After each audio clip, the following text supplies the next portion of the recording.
Hello friends, AmyR here with Prairie Paper and Ink with a card for this week's Color Throwdown Challenge.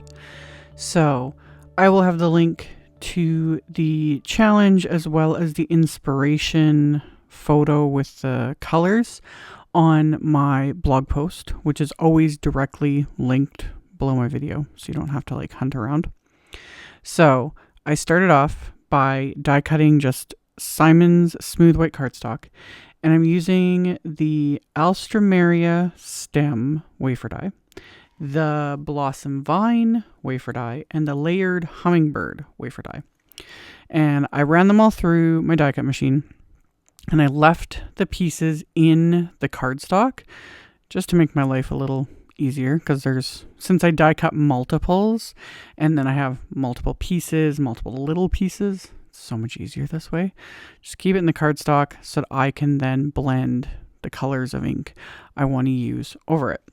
So I'm using positively saturated inks, and I'm starting with Marine, which is just a nice light blue, and I'm just using a little blending brush. And because this is for the color challenge, this really kind of alleviated any, for me, a lot of times, if I don't have a very specific idea in mind or a color combo already in my head, those sorts of things, that's why I love the Color Throwdown Challenge, because it just gives me that starting point. So I'm sticking to those colors. So I'm not like, oh, should I do them this color? Should I do them this color? Should I make the hummingbird look realistic? You know what I mean?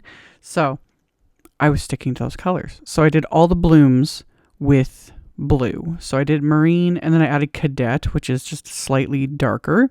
So that way I can just kind of blend that together. And always, this looks like a hot mess because all the scraps around the die cuts.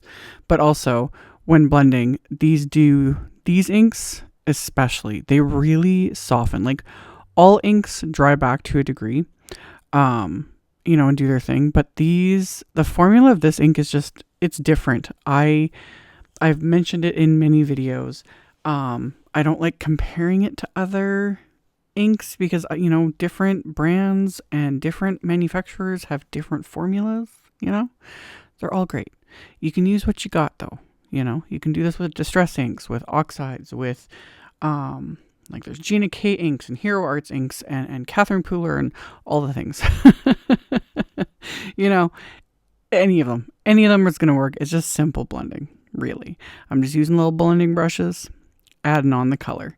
The Hummingbird, I was just kind of putting color where I thought it would, look nice. I love this little wafer die. I'm going to have to use this Hummingbird more. I think I've mentioned in other videos. I'm not big on birds. I don't know why.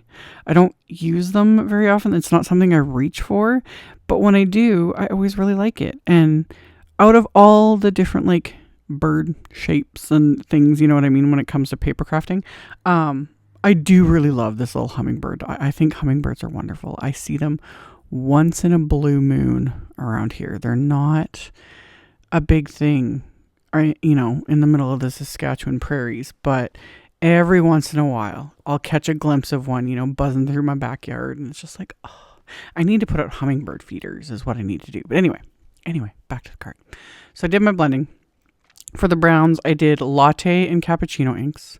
And then to the hummingbird itself, I added Earl Grey, Earl ink, just to give it a little something. So it's not the exact same colors as the flowers and the stems.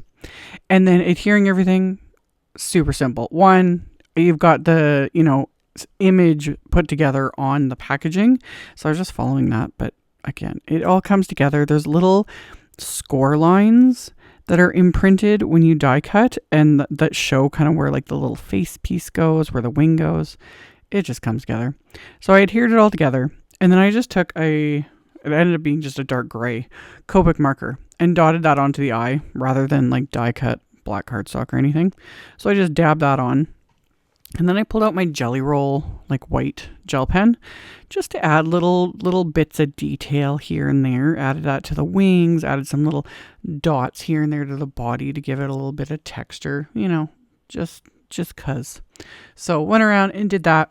Once I was happy with the hummingbird, I assembled these floral images because all of them, or both of them, have extra little pieces to enhance the actual little blooms, which is, I really like it. It all comes together again, like super easy, so I don't have to think. That's what I prefer. And then it just gives it that, more look of dimension. So I adhered the pieces, and then again, I took my white gel pen and just added little dots. Little dots and dashes and, highlights and those sorts of things.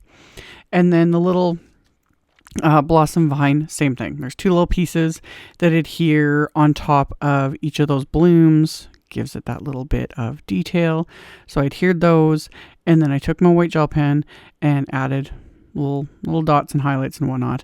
And then I repeated the process for the other 2 floral die cuts because I die cut extra because I had a rough idea in my head of what I was going to do. So did that off camera, just adhered them, added the little highlights. And then I die cut some cream cardstock with one of the Nested Dome Arches wafer dies. Set that aside. And then my card base is Nina Desert Storm cardstock. And it's going to be a top folding A2 card, so 4 1/4 by 5 1/2.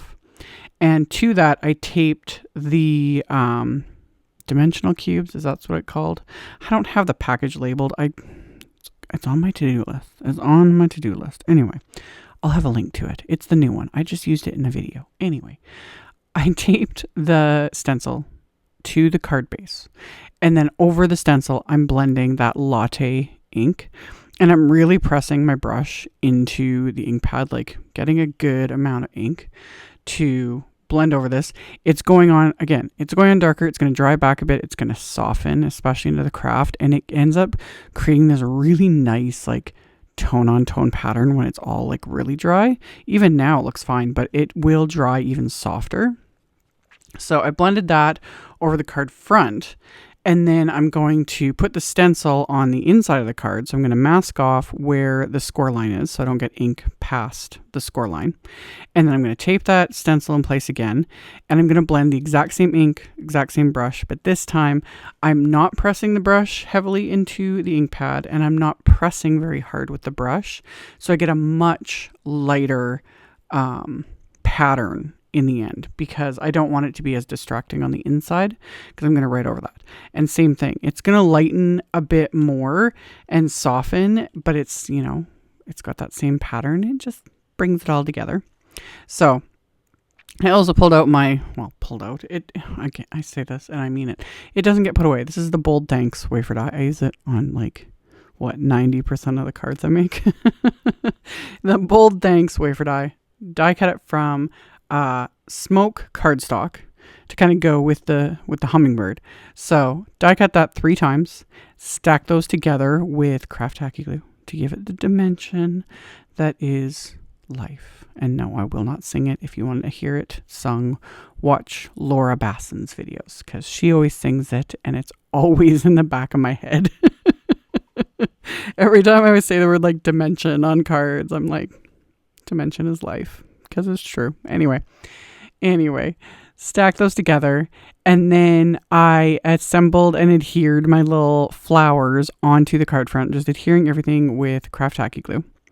And the last little floral, I ended up like cutting it apart. You can't really tell, but then like tucked one kind of underneath, and just created a nice little cluster. And then the Hummingbird, I popped up with some foam squares to give that a little bit more dimension. So put foam squares on the back of that, and then stuck that onto the card. And then the sentiment, I'm going to adhere with craft tacky glue. And then once I've got that adhered, that final Alstroemeria die cut flower, I'm going to put on the inside of the card. So I've got the, stencil pattern, and then the floral just to tie it all together, and then plenty of space to write something. I decided not to stamp any sentiments or anything. So adhered that to the inside of the card. And then, of course, I'm going to add some bling. I've got these Trinity Stamps Twinkling Turquoise Pearls. They just, the colors matched so well. It was like it was meant to be. So sprinkled those kind of heavily around the florals. And then I'm going to adhere these into place with craft tacky glue. And then I'm going to pair this card with a cream color envelope. And that's going to finish it all off. So like I said earlier, I will have a link below the video to my blog post. I'll have the color throwdown challenge links in there. I will have a supply list. I'll link to all the supplies I use, so you can check that out below if you are interested.